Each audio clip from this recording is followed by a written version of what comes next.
पक्षाने राज्यपालांच्या देखील भाषणावर बहिष्कार टाकला होता.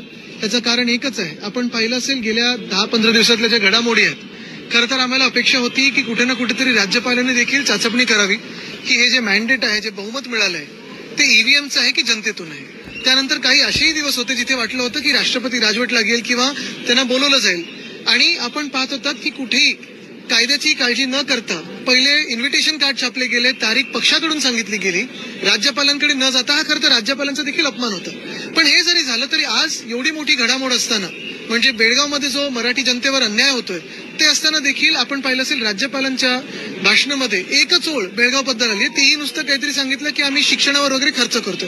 पण हा खर्च नक्की कोणावर केलेला आहे, किती केलेला आहे, किती लोकांना मदत झालेली आहे, स्थानिक जनतेला मदत झाली आहे की नाही. जे आधीचे घटनाबाह्य मुख्यमंत्री सांगत होते की आम्ही तिकडे विकास करू, विकास निधी देऊ, शिक्षणासाठी निधी देऊ, नोकऱ्या देऊ, महाराष्ट्रातच देऊ नाही शकलेत. पण तिथे तरी काही दिलाय का, ह्याच्यावर कुठेही उत्तर आलेलं नाहीये. जास्ती करून केंद्राच्याच सगळ्या योजना आपल्याला सांगण्यात आलेल्या आहेत. आणि म्हणून आज प्रश्न हाच पडतो की महाराष्ट्रात एवढे प्रश्न उपस्थित असताना आपण इतर तितर सगळीकडे बोललो आहोत, पण महाराष्ट्राची जनता जे मनात खतखत आहे की हे सरकार नक्की कोणाचं आहे, स्वतःचं आहे, जनतेने निवडलेलं आहे की निवडणूक आयोगाने निवडलेलं आहे, ह्याचं उत्तर अजूनही आम्हाला मिळालेलं नाही. असो, आज मी मुख्यमंत्री महोदय देवेंद्र फडणवीस यांना पत्र लिहिलेलं आहे की आजच्या अधिवेशनात, आणि जर आज नसेल तर नागपूर, पण आमची मागणी तर आजचीच होती की जर त्यांनी ठराव आणला असता आणि तो केंद्राकडे पाठवला असता की बेळगावला केंद्रशासित करा, आम्ही एकमताने त्यांना मंजूर करण्यासाठी मदत केली असती. कारण हा ठराव आज महत्वाचा आहे. महाराष्ट्राची जनता पाहत आहे, बेळगावमधली देखील मराठी जनता पाहत आहे. अखेर जर पाहायला गेलं तर तिकडचे स्थानिक जे मराठी लोक आहेत ते तर हिंदूच आहेत ना. मग इथे येऊन जे आम्हाला बटिंग तो कटिंग वगैरे सांगतात ते जातात कुठे मग अशा वेळी. तिथे ती जनता देखील मराठी आहे, मराठी म्हणजे हिंदूच आहे. मग त्यांच्यावर एवढे अत्याचार का सहन करतो आपण, हा देखील प्रश्न आज भाजपने उत्तर देणं गरजेचं आहे. बेळगाव प्रश्नी काही शिवसेनेच्या नेत्यांना, पदाधिकाऱ्यांना देखील नोटिसा दिल्या आहेत, अटक देखील नोटिसा झालेल्या आहेत, अटक झालेल्या आहेत. स्थानिक जनतेवर आता पुढे लाठीचार्ज होऊ शकतो. हे कुठेही न चिघळता मला वाटतं केंद्र शासनाने आता हस्तक्षेप करावा आणि मोदी साहेबांनी तिथे केंद्रशासित राज्य जाहीर करावं. यापूर्वी देखील अशी परिस्थिती होती. त्यावेळी शिवसेनेचे नेते वेषांतर करून बेळगावला पोहोचले होते आणि तिथे जाऊन कार्यक्रम केला होता. तसं आता पुन्हा जर गरज भासल्यास आत्ताच सांगितलं तर आम्हाला सगळे अजून चेक लावतील ना. सत्ताधारी मंत्री असं म्हणतायत की आम्ही तिथे जाणार आहोत महाराष्ट्र. ते मंत्री आहेत का? नाही, आता जी मंत्री होती नक्की तुम्हाला खात्री आहे का ते मंत्री होणार? ते उदय सामंत आणि शंभूराज देसाई बघा जाऊन करणार काय आहेत.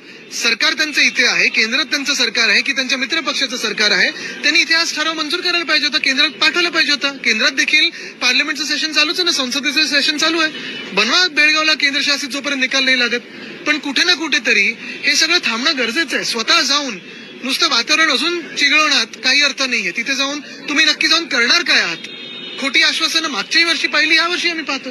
कर्नाटकचे भाजपचे प्रदेशाध्यक्ष म्हणतात की बेळगाव हा महाराष्ट्राचा भाग आहे आणि तो जस्टिफाय होऊ शकत नाही. हा महाराष्ट्र द्वेष कशासाठी त्यांच्या मनात, ह्यांनी पहिलं उत्तर द्यावं. आणि त्या जे काही ते म्हणालेत त्यांच्याशी मुख्यमंत्री महोदय सहमत आहेत का, हे मुख्यमंत्री महोदयांनी उत्तर द्यावं. त्यांचं तर मला वाटतं प्रेस तर होईलच, त्याच्यात विचारा आपण. लातूरमध्ये 103 शेतकऱ्यांना वक्फ बोर्डाने नोटीस पाठवली. मला वाटतं काल त्यांनी सांगितलं की त्यांची नाहीये ती नोटीस, असं मी काल लोकमत मध्येच वाचलं. मला माहित नाही, पण असेल तर चुकीचं मुख्यमंत्री वातावरण चुकीचं पसरलेलं. आता हेच तर सांगतो ना, महाराष्ट्रात तुम्ही वातावरण कोण पसरवतं, हे कुठच्या सोशल मीडियामधून पसरतं, त्याच्यावर कारवाई होणार की नाही, हा एक विषय आहे. की आम्ही महाविकास आघाडीच्या बाहेर पडतो. ठीक आहे, पण लोकसभेत ते घरातून बाहेर का नाही पडले? ईडीची भीतीमुळे, हे माहिती आहे, त्यांनी आम्हाला सांगितलंय त्यावेळी. तर बी टीम आहे भाजपची, आम्ही आधीपासून म्हणतोय. आणि हाऊसमध्ये कसे कोणाच्या इशाऱ्यावर वागतात हे मी जवळून पाहिलेलं. आता जास्ती बोलायला लावू नका. की आम्ही भाजपची बी टीम आहे आधी सांगायला पाहिजे होतं. आता मी जगजाहीर केलंय, आधीपासून ते वागतच तसे होते. आता त्यांना न सांगता वागत असतील तर त्यांचं लक्षण येतं. रोहित पवार यावरती म्हणतायत की भाजपच्या विरोधात लढायचं असेल तर आपल्याला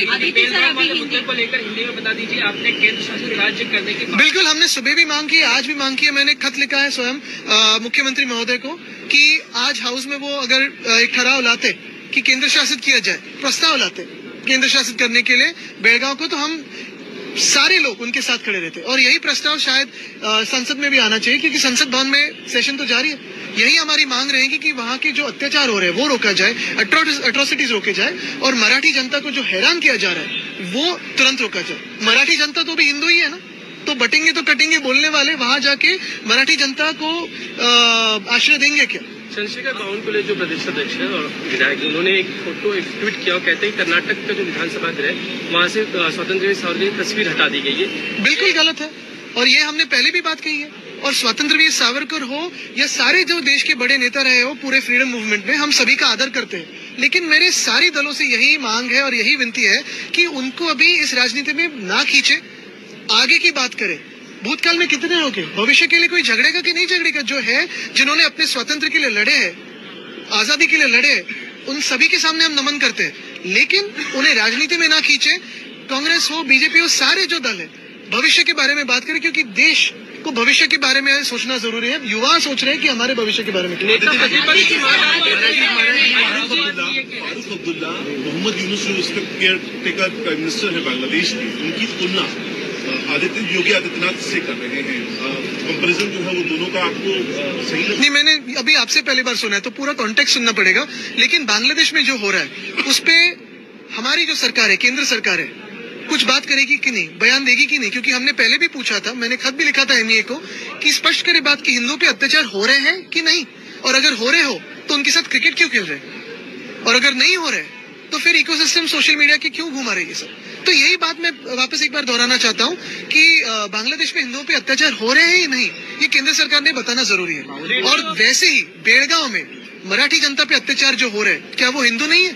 तो केंद्र शासित होने चाहिए पूरी। लीडर ऑफ अपोजिशन के लिए आप फ्रेम करेंगे क्या? क्योंकि कई ऐसे प्रेसिडेंट हैं जिसमें लीडर ऑफ अपोजिशन बन सकते हैं। बिल्कुल है, आप कोशिश करें। बिल्कुल है, और यही हम सोचते हैं, यही हमने कल भी कहा है कि कल तो हमने स्पीकर की इलेक्शन बिन विरोध की, अनअपोज की है। वो इसी बात से की क्योंकि उनके पास संख्या है, ईवीएम ने दी हुई संख्या है, चुनाव आयोग ने दी हुई संख्या है, तो हमने प्रथा परंपरा जो है वो आबादित रखी और उसे आगे लेके जाने के लिए एलओपी, डेप्यूटी स्पीकर, ये अगर आप प्रथा देखें तो ऑपोजिशन के पास रहते हैं, तो वो है। मुफ्ती ने ये बयान दिया है कि हिंदुत्व एक बीमारी है, उस पर क्या? तो मैंने कल भी कहा है, पहले भाजपा से पूछे, क्योंकि भाजपा ने पहले उनसे रिश्ता बनाया था पीडीपी के साथ कश्मीर में।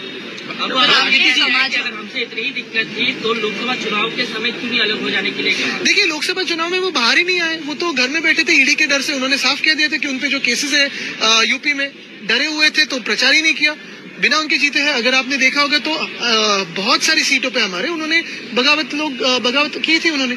तो देखिए, मैं यही कहना चाहता हूँ कि अखिलेश जी अच्छी लड़ाई लड़ रहे हैं, यूपी में लड़ रहे हैं, लेकिन यहाँ की जो यूनिट है उनकी, वो भाजपा की बी टीम की तरह बर्ताव कर रही है।